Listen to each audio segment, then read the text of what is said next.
বিন্দার আসল রূপ জানতে পেরে বিন্দাকে উচিত শিক্ষা দিল বিহু। হ্যাঁ বন্ধুরা, এমনটাই দেখা যাবে। তাই সম্পূর্ণ জানতে ভিডিওটিতে লাইক দিয়ে চ্যানেলটি সাবস্ক্রাইব করে দেখতে থাকুন। গল্পের শুরুতে দেখা যাবে শঙ্কর গুন্ডা নবারুণকে বলে, বেশি বাড়াবাড়ি করলে না বুড়ো, সবার সামনে নাক্ষর দেওয়াবো। ওই মেয়েটা কোথায়? তখন পাঞ্চেরি বলে, কি তুই আমার বাবাকে নাক্ষর দেওয়াবি? এত বড় সাহস! তখনই শঙ্কর গুন্ডা বলে, আমার সঙ্গে ধমকে কথা বলছিস তাই তো? আমার সঙ্গে? ওইদিকে অঙ্কুর ভয় পেয়ে যায় আর বলে, পাঞ্চেরি ওখান থেকে সরে এসো, এরকম করো না। তখনই দেখা যাবে বুম বলে, কেন মা, কেন পিছিয়ে যাবে? ওদের এত বড় সাহস! দাদু ভাইকে কিনা বলে নাক্ষর দেওয়াবে। ওইদিকে অঙ্কুর পাঞ্চারিকে বলে, পাঞ্চে চুপ করো, ওদের সঙ্গে কথা বলার কোনো দরকার নেই। তখন শঙ্কর গুন্ডা বলে, ওই মেয়েটা কোথায়? কোথায় ওই মেয়েটা? কাকে জায়গা দিয়েছিস? আমার কাছে না জিজ্ঞাসা করে কেন জায়গা দিয়েছিস? এই বুড়োটাকে নাক্ষর দেওয়াবো। তখনই বিন্দু হাসতে লাগলেই বিহু দেখে চমকে যায়। তারপরে দেখা যাবে শঙ্কর গুন্ডার এক লোককে তীর মারে রাঙা। আর তখনই সেই লোকটা শঙ্কর গুন্ডার উপরে পড়লে দুজনে নিচে পড়ে যায়, যা দেখে সবাই চমকে যায়। তখনই রাঙা তীর ধনুক নিয়ে সেখানে হাজির হয় আর খুশি হয়ে যায় নবারণ। ওইদিকে বিন্দা প্রচন্ড ভয় পেয়ে যায়।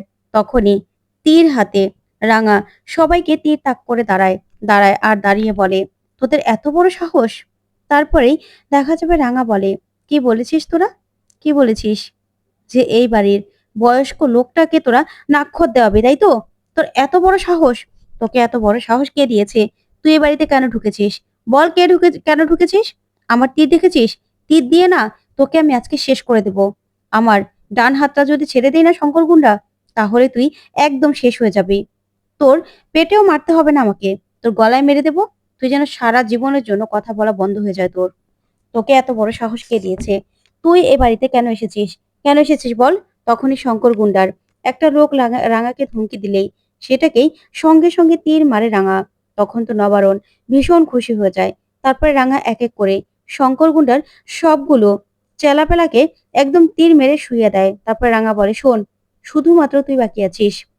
তোকে যদি এই বাড়ির আর ত্রিসীমানায় কোনোদিনও দেখেছি না, তাহলে জানবি যে তীর ধনুক নিয়ে আমি রাস্তায় দাঁড়িয়ে আছি।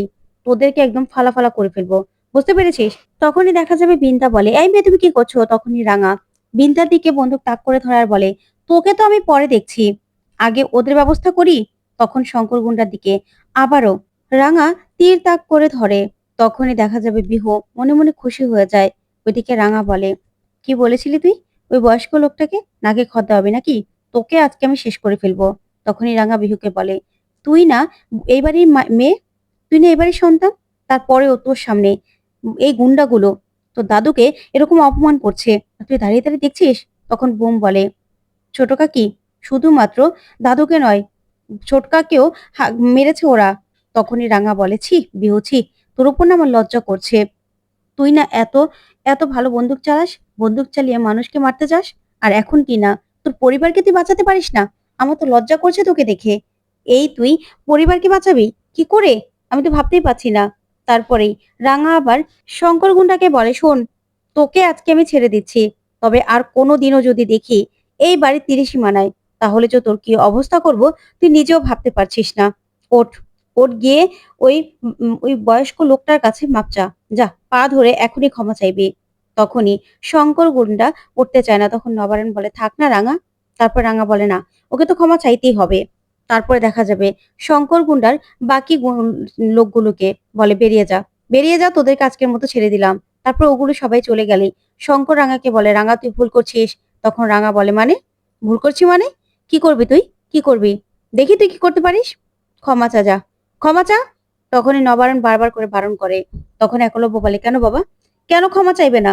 ও তো খুব দাপট দেখাচ্ছিল না, এখন কেন ক্ষমা চাইবে না? তোমাকে নাক্ষত দিতে বলেছে, ওর এত বড় সাহস। তখন পাঞ্চেরি বলে, হ্যাঁ ক্ষমা চা, যা। তখন বোম বলে, কি ব্যাপার, দাঁড়িয়ে আছিস কেন এখনো? ক্ষমা চা, যা, অনেক কিছু করেছিস এতক্ষণ। তারপরে দেখা যাবে সৌকার্য বলে, হ্যাঁ ক্ষমা চা, এখান থেকে ক্ষমা না চেয়ে একটু বেরোতে পারবি না। তারপরে বাধ্য হয়ে শঙ্কর গুন্ডা নবারণের কাছে যায় ক্ষমা চাইতে। তারপরে নবারণের পা পেঁচিয়ে ধরে আর বলে, আমাকে ক্ষমা করে দিন, আমার ভুল হয়ে গেছে, আমি আর কোনোদিনও এরকম করব না। তখন নবারণ বলে, ঠিক আছে ঠিক আছে, আমার পা ছাড়ো। তারপরে দেখা যাবে শঙ্কর গুন্ডা পা ছেড়ে দেয়। তখন রাঙা বলে, শোন, আজকে দিনটার কথা না মনে রাখবি, আর এই বাড়িতে কোনোদিনও যদি তোকে আমি দেখেছি তাহলে তোকে যে আমি কি করব তুই নিজেও জানিস না। আমার তীর দিয়ে তোকে ফালা করে ফেলবো। বুঝতে পেরেছিস? যা, এক্ষুনি এখান থেকে চলে যা। তোকে তোর চেহারা যেন আর কোনোদিনও না দেখি। এই মানুষগুলোকে তুই ভয় দেখাবি দূরে থাক। তখনই শঙ্কর গুন্ডা চলে যাওয়ার সময় বলে, রাঙামতি, তুই একদম ঠিক কাজ করলি না। তোকে আমি দেখে নেব। তোকে আমি ছাড়বো না। এই বলে শঙ্কর গুন্ডা সেখান থেকে চলে যায়। তখনই বৃন্দা বলে, এটা তুই কি করলি? এ তো শঙ্কর। শঙ্কর গুন্ডা কিন্তু ছাড়বে না। তখনই রাঙা বলে, তুই চুপ কর। তোর এত বড় সাহস! তুই কি ভেবেছিস এই শঙ্কর গুন্ডাকে এনে সবাইকে ভয় দেখাবি? হুম, তোর এত বড় সাহস হয়েছে কি করে? দুই চারটা নেতার সঙ্গে চলে তুই নিজেকে কি মনে করছিস? কি মনে করছিস তুই? শোন, আমি না সব জানি। আমি কি করেছি না করেছি সেটা তুই খবর নিয়ে নিস। আমি জঙ্গলে পশুদেরকে এতদিন পোষ মানিয়েছি, আর তোদের মতো জন্তুদেরকে পোষ মানাতে পারবো না? তারপর দেখা যাবে নবরণ খুশি হয়। তখনই রাঙা বিহুকে বলে, আর তোর ব্যবস্থা তো আমি করছি। এই বলে বিহুকে উপরে নিয়ে চলে গেলেই একলব্য রাঙার পিছন পিছন যায়। তখনই পাঞ্চেরি নবরণকে বলে, বাবা, আমাদের রাঙা ফিরে এসেছে। তখন নবরণ বলে, হ্যাঁ রে, আমাদের রাঙা ফিরে এসেছে। তখনই বোম বলে, শুধুমাত্র ফিরে আসেনি রে, একেবারে পুরো দমে ফিরে এসেছে। তখন আরাধ্যা বলে, বাবা কি সাহস! তখন অঙ্কুর বলে, সাহসে দেখেছো কি? ওর যা সাহস, থাকতে থাকতে তো আরো দেখবে। ওর মতো সাহসী মেয়ে খুব কম হয়। তখন নবারণ খুশি হয়ে যায়, বলে, আমাদের রাঙা ফিরে এসেছে। এবার আর আমি কাউকে ভয় পাই না। শোনো বিন্দা, আমি না তোমাকেও আর ভয় পাই না। আমার রাঙা, আমার মেয়ে ফিরে এসেছে। তখন তো বিন্দা ভয় পেয়ে যায়। ওইদিকে রাঙা বিহুকে উপরে নিয়ে যায় আর বলে, তোর এত বড় সাহস! তুই ওই বড় বৌদি তোর বড় জেম্মার কথা শুনে তুই এই লোকগুলোকে কিচ্ছু বলি না? তোর সামনে এরকম করলো? তখনই একলব্য বলে, রাঙা, তুমি চুপ করো না, ওর সঙ্গে এরকম করো না। তখনই বিহু বলে, বাবা, তুমি এই মহিলাকে কেন বারবার করে রাঙামতি বলছো? এই মহিলা না ছদ্মবেশী। এই মহিলা কোনো স্বার্থ উদ্ধার করার জন্য এই বাড়িতে এসেছে। উনি তোমার প্রথম স্ত্রী হতে পারে না, কিছুতেই না। আর উনি একরকম দেখতে হলে কি উনি রাঙামতি হয়ে যাবে? হতে পারে না। উনি তো অনেক আগে চলে গিয়েছিল। আর এই মহিলা না বহুরূপী। তুমি দেখো, এই মহিলা কিছুতেই রাঙামতি হতে পারে না। আচ্ছা, তুমি কি ভুলে গেছো বাবা, এই মহিলার জন্যই তোমার কি হয়েছিল? তখনই দেখা যাবে রাঙা বলে, শোন, আমি ছদ্মবেশী না, আমি সত্যিকারী, সেটা পরে ভাবা যাবে। তবে আমার কিছু মনে থাকুক বা না থাকুক, তো জেম্মা যে ভালো মানুষ না সেটা আমি বুঝতে পেরেছি। তখনই বিহু বলে, একদম আমার জেম্মার নামে একটা কথাও বলবে না। ছোটবেলা থেকে জেম্মা আমাকে বড় করেছে। আর বাবা, তুমি এই মহিলাকে আর একবারও রাঙামতি বলবে না। তোমাকে আমি বলছি তো, এই মহিলা রাঙামতি কিছুতেই হতে পারে না। তখনই রাঙা বলে, শোন, তোকে কিন্তু আমার কথা শুনতেই হবে। তোকে শুটার কম্পিটিশনের নাম দিতেই হবে। বুঝতে পেরেছিস? তখনই বিহু বলে, আমি শুনবো না। আমি আপনার কোনো কথা শুনবো না। আমি আপনার কেন কথা শুনবো, হ্যাঁ? আমি কি করব না করব সেটা আমার জেম্মা ঠিক করবে। আপনি কে ঠিক করার? তখনই এই কথা শুনে রাঙা বলে, আমি কে সেটা না হয় পরে ঠিক করবি তুই তুই তারপরে একলব্য বলে, রাঙামতি। তখন বিহু বলে, আবার রাঙামতি বলছো? কেন বাবা? কেন বারবার করে এই মহিলাকে রাঙামতি বলছো? হ্যাঁ, যদি উনি রাঙামতি হয়েও থাকে, তুমি কি ভুলে গেছো এই মহিলার জন্যই আজকে তোমার এই অবস্থা? তুমি কতটা ডিপ্রেশনে চলে গিয়েছিলে। এই মহিলা তোমার কোনো খেয়াল রেখেছে না আমার কোনো খেয়াল রেখেছে? এই মহিলা যদি সত্যিই ভালো মানুষ হতো, তাহলে ওইটুকু শিশুকে রেখে দেশের জন্য কাজ করতে চলে যেত না। আর নিজের স্বামীর প্রতি দায়িত্ব পালন না করে সে দেশের জন্য চলে যেত না। তুমি কি ভুলে গেছো? হুম? এখন তুমি রাঙামতিকে দেখে, ওনাকে দেখেই ইমোশনাল হয়ে যাচ্ছ। কিন্তু ওনাকে তো তুমি ঘেন্না করতে। উনি যখন চলে গিয়েছিল, তখন তো ওনার জিনিসপত্র সব তুমি ছুঁড়ে ফেলে দিয়েছিলে। আমার সব মনে আছে। তুমি কি করে ভুলে গেলে বাবা? তখন তো এই কথাগুলো শুনে একলব্য অবাক হয়। তারপর রাঙা বলে, শোন, আমি এগুলোর জবাব অবশ্যই দিতে পারবো। যদি আমার সব কথা মনে পড়ে, তাহলে এই সব কথা আমার মনে পড়বে। আর আমি তোকে জবাবও দেব। কিন্তু তার আগে তোকে আমি যা বলছি তুই সেটা শোন। আমি তোকে তোর জীবনটা কিছুতে নষ্ট হতে দেব না। তোর জীবনটা যে নষ্ট হয়ে যাবে রে বিহু, সেই জন্য আমি তোকে বলছি, আমি যা বলেছি সেটা কর। শুটার কম্পিটিশনে নাম দে। তোকে যে দিতেই হবে। তখন বিহু বলে, না, আমি কারো কথা শুনবো না। আমি তো আপনার কথা শুনবোই না। বুঝতে পেরেছেন? আপনি আমার ব্যাপারে একদম নাক গলাবেন না। আমি কি করব না করব সেটা আমি ঠিক করব। দরকার হলে আমার বাড়ির লোকদের সঙ্গে আমি সেটা নিয়ে আলোচনা করব। কিন্তু আপনার কোনো কথা আমি শুনবো না। বাবা, তোমাকে আমি বলে দিচ্ছি, এই মহিলাকে সাবধান করে দিও। এই মহিলা যেন আমার ব্যাপারে কোনো রকম কোনো নাক না গলায়। আমি কি করব না করব সেটা আমি ঠিক করব। বুঝতে পেরেছো? এই মহিলার কোনো কথা আমি শুনবো না বাবা, কিছুতেই শুনবো না। তখন এই বলেই বিহু কাঁদতে থাকে আর বলে, জেম্মা আমাকে ছোটবেলা থেকে মানুষ করেছে, বড় করেছে। আমি জেম্মার কথাই শুনবো।